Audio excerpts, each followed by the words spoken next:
Baik, Assalamualaikum warahmatullahi wabarakatuh. Selamat bertemu kembali di mata kuliah Manajemen Sistem Informasi kepada para mahasiswa sekalian. Baik, pada pertemuan ini Bapak akan menjelaskan mengenai kamus data.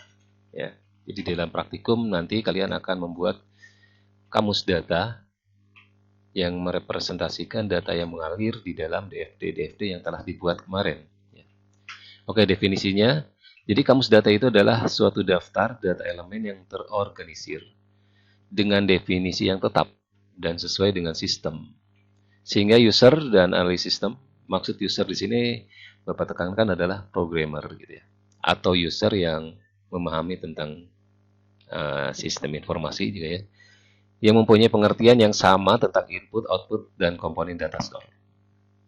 Jadi kamus data ini sangat membantu analis sistem dalam mendefinisikan data yang mengalir di dalam sistem. Sehingga pendefinisian data itu dapat dilakukan dengan lengkap dan terstruktur.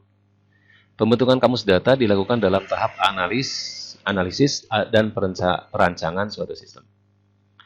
Jadi pada tahap analisis, kamus data merupakan alat komunikasi antara user atau programmer dan analis sistem tentang data yang mengalir di dalam sistem, yaitu tentang data yang masuk ke sistem dan tentang informasi yang dibutuhkan oleh user.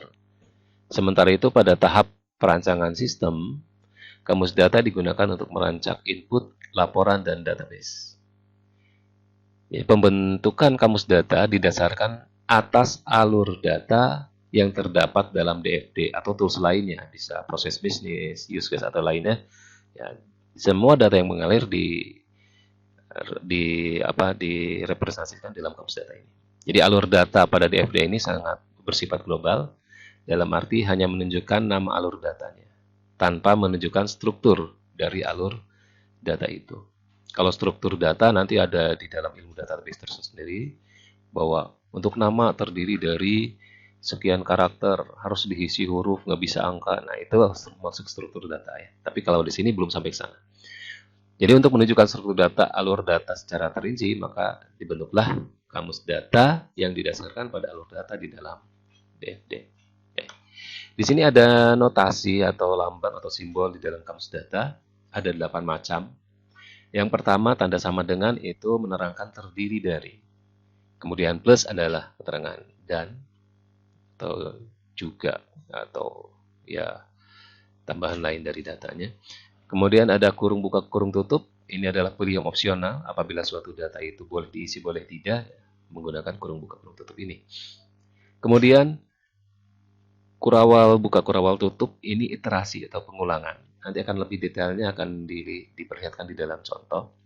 Kemudian ada kurung siku buka dan kurung siku tutup.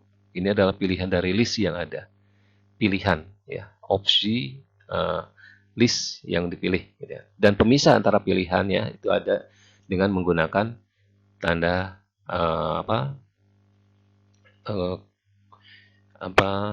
di sini garis lurus ya, garis lurus ya, diselipkan di antara kurung siku tersebut. Kemudian ada bintang itu untuk memberikan suatu komen, keterangan atau catatan di dalam kamus data. Kemudian itu ada add, itu adalah field kunci atau suatu data kunci, primary key. Ya. Data unik dari suatu data yang mengalir itu kita beri tanda add. Gitu ya.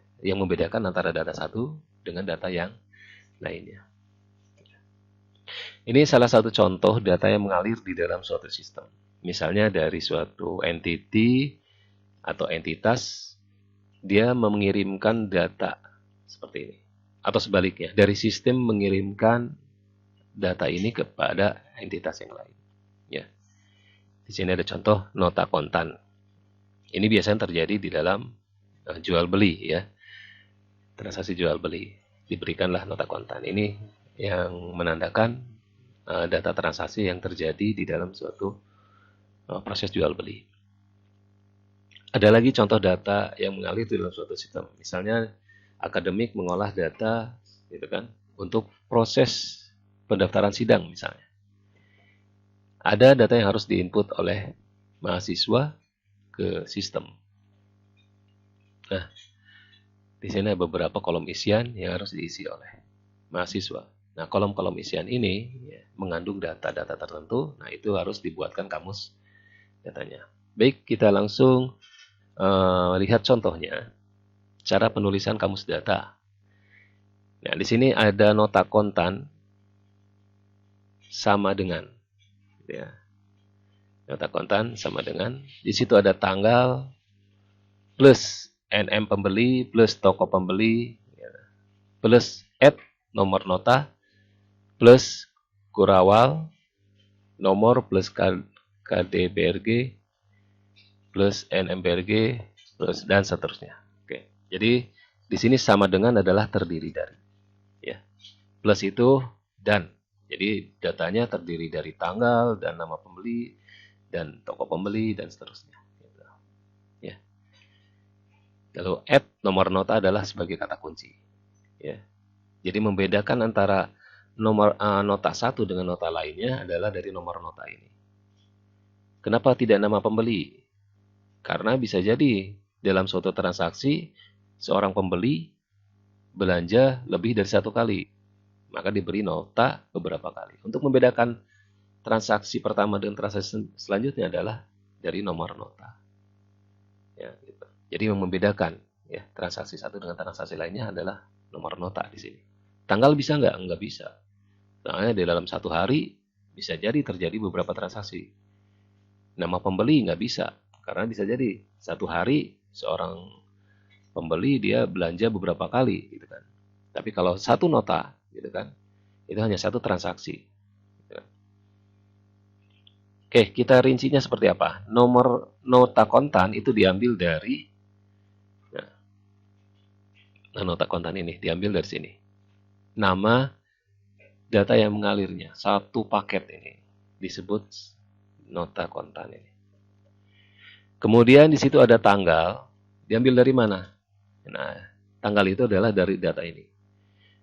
Nah, di sini jangan terkecoh dengan ada dua kolom isian. Ini hanya menandakan tanggal dan tahun kan. Sebenarnya satu paket ada berisi data tanggal. Saya beri nama tanggal. Ya, terserah kalian mau TGL boleh, TGL TRX misalnya, tanggal transaksi boleh. Yang jelas di sini penamaan boleh disingkat, boleh panjang, tapi jangan terlalu panjang, gitu ya. Yang memudahkan saja, tapi yang menerjemahkan tentang data tersebut. Kemudian dan, ini kan ada plus. Juga ada data, saya kasih nama NM pembeli. Dari mana? NM pembeli itu, oh di sini tertulisnya tuan. Saya kasih nama NM pembeli, nama pembeli. Sah-sah saja. Pak, saya ingin diisi tuan saja, silahkan. Di sini namanya kasih tuan aja, nggak apa-apa. Gitu ya. Saya kasih TN, Pak. Ya, silahkan. Gitu. Kemudian di sini juga ada toko pembeli untuk mengisi data yang ada di sini. Di sini seolah-olah ada dua baris, tapi sebetulnya satu item tentang tokonya kan. Nah, saya masukkan dalam satu data saja. Kemudian nomor nota. Ini adalah primary key, gitu kan, atau data kunci di dalam kamus data untuk nota kontan ini. Di mana nomor nota ini tidak ada yang sama di dalam seluruh nota kontan. Itu menyimpan data nomor kontan yang ada di sini. Nah, kemudian di situ ada ditambah lagi ada data nomor, kode barang, nama barang, jumlah barang, harga satuan, total harga. Ini diupdate oleh kurawal buka dan kurawal tutup. Nah, itu adalah data yang terulang. Nanti di sini data yang terulang akan disimpan. Ya. Pertama nomornya, kode barang, nama barang, jumlah barang, harga satuan, total harga. Di sini saya dalam struktur data ya diharapkan jangan pakai spasi, jangan pakai tanda baca. Ya. Nomor untuk menyimpan data nomor ini. Kode barang saya di sini diberi nama di strukturnya KD BRG, ya, KD underscore BRG. Begitu juga dengan NMBRG untuk menyimpan data nama barang, JML BRG untuk menentukan menginput data jumlah barang, harga satuan dan total harga, ya. Ini yang di Kurawal itu adalah data yang terulang karena bisa diisi di dalam satu nota ini lebih dari satu kali, ya, dengan item data yang sama, ya. Ada nomornya, ada kode barang, ada nama barang, jumlah barang, harga satuan dan total harga. Ini diisi berulang-ulang di dalam satu nota kontan ini. Makanya kita beri lambangnya dengan Kurawal seperti ini. Kemudian grand total. Grand total kenapa nggak dimasukkan ke dalam Kurawal? Karena grand total hanya muncul satu kali. Ya. Jadi di dalam database-nya nanti, di dalam struktur datanya ya disimpan satu saja. Diskon hanya muncul satu. Di dalam satu nota kontan, ini hanya muncul satu kali, gitu kan, tidak berulang.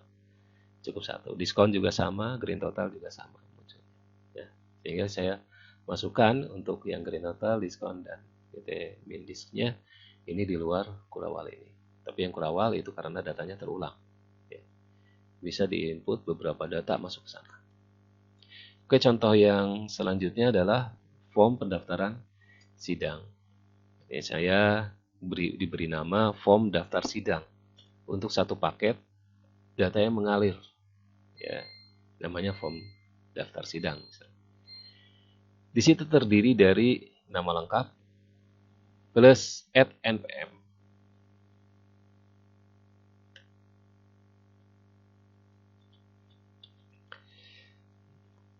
Ya.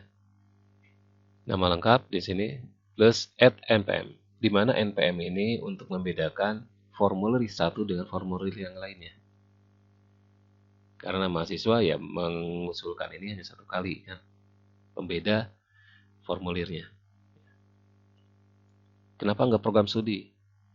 Karena program studi bisa jadi dalam formulir ini ada program studi yang sama. Tapi kalau NPM tidak mungkin ada yang sama. Itulah pembeda antara formulir satu dengan formulir yang lainnya. Pak, kenapa nggak NIK? Ya. Nomor induk kependudukan. Nomor induk kependudukan diperlukan untuk form pendaftaran sidang, tapi tidak dijadikan data unik untuk sistem akademik. Sistem akademik mempunyai penomoran sendiri. Yang unik datanya adalah NPM. Jadi, ya, yang digunakan di dalam akademik untuk pembeda data mahasiswa satu dengan yang lainnya adalah NPM. Kemudian di situ ada prodi. Nah, di sini ada dua data yang di sini kok terpisah, padahal di dalam formnya masih di dalam satu kolom. Nah, kita harus memilah bahwa walaupun satu kolom tapi terisi dari dua data yang berlainan. Makanya kita pisahkan juga. Tempat tanggal lahir, tempat dalam ilmu database harus dimasukkan di dalam satu data yang berbeda dengan tanggal lahir. Ya, makanya saya pisahkan, walaupun kolomnya satu kolom isian. Kemudian NIK, gitu kan, alamat, nomor telepon, email. Nah, di sini ada yang berbeda adalah ukuran toga. Toga di sini ada kurung siku, ya, terdiri dari S, M, L, double L. Jadi ukuran toga ini diisi data dengan salah satu item ini. Apa item pilihannya? Ada 4 pilihan ini, ya. Jadi untuk ini tinggal coret kan nanti terdiri dari data mana atau dilingkari, gitu kan. Dilingkari yang dipilihnya atau dicoret yang tidak dipilih. Sehingga data itulah yang disimpan di database. Nyimpan di database-nya apa? Jadi untuk nama untuk data ukuran toga diisi dengan data S, M, L atau double L.